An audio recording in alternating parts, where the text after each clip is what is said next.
What is going on, everybody? This is Bronco Juggalo, and I am back with yet another Wild Eye review. This is a review from the film 4-pack that I just bought the other day over at Walmart. Today, I am doing Apostle of Dracula. That one right there. Guys, as soon as I bought this, I wanted to watch that movie. Something about it just made me want to watch it. And I'm really glad I did. This is a very different kind of Dracula story. Now, this was released in 2012 in Spain, in the country where it was written, where it was directed, where it was filmed, all of that. You know, obviously. And it got its US release in 2017 through Wild Eye. Now, I'm so glad that Wild Eye gave this an American release. One thing I do want to say, and this is not a con on the film, this movie is dubbed. It is not in the original language. And I'm hoping that the single edition, which I'm going to try to get, has the original language. Because I'm not into dubbed films. I'd rather have the original language subtitles. I think it helps lend to the performances. I do feel like the dubbing takes a bit away from the performances here. But that's not the movie's fault. That's just the release. Now, Wild Eye releasing is awesome. This is a 4-pack. And it does say that the original film is in Spanish, so I'm hoping to find the original without, being in a multi-pack. And hopefully it will have the Spanish language with English subtitles, I hope. Now, this movie was also called Dracula's Disciples. And it was very much inspired not only by Bram Stoker's Dracula, but also by Edgar Allan Poe.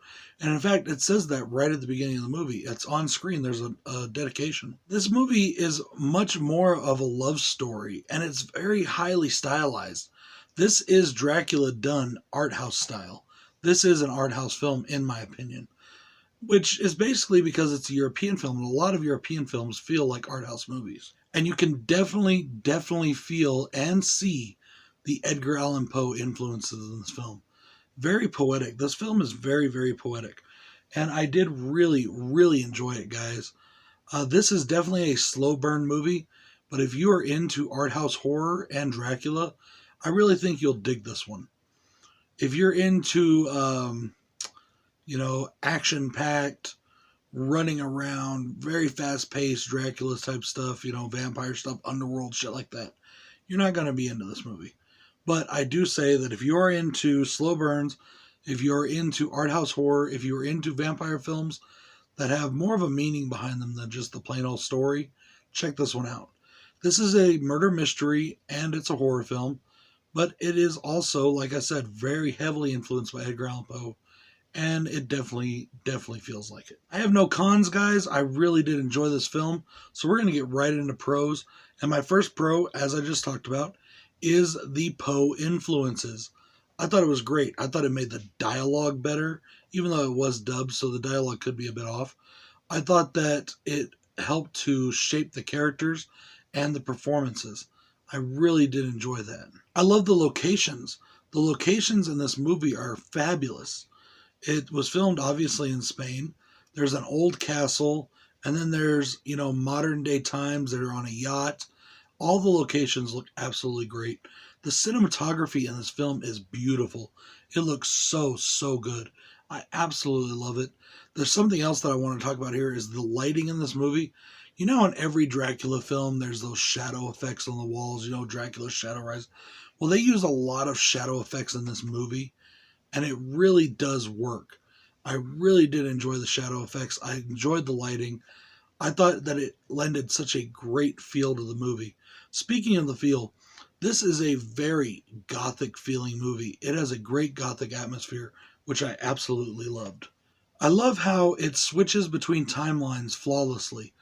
Most of your, Bram Stoker Dracula books or films take place around the Victorian age. This one, judging by the dress of the characters, looks like it takes place a bit earlier. Either that, or it may just be because it's, filmed in Spain, that it had their kind of sense of style. But judging by the look of the costumes, it looks like it took place a bit earlier, at least until it gets to modern times. And that's something else I really liked. I really enjoyed the costumes in this movie. That's something I don't talk about a lot.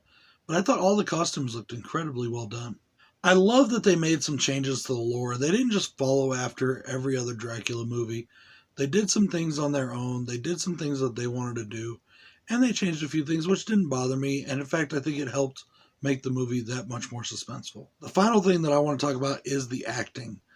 I thought the performances were incredibly well done, very well acted, great physical acting in this movie.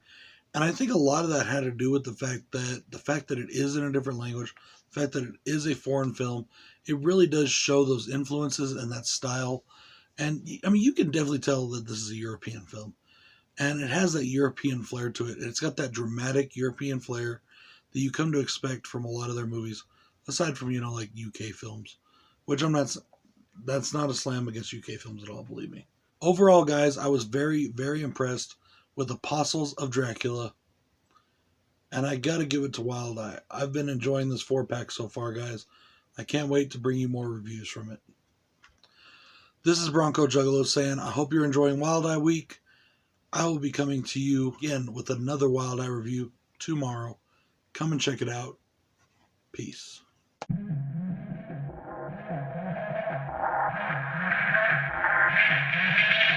Sometimes you just gotta ignore your enemies. Sometimes you just gotta make them bleed. I've headed up to here with all the fake shit. Fake friends huddled up, that's a snake pit. King Kong about to rumble on some ape shit. Stab you with some scissors.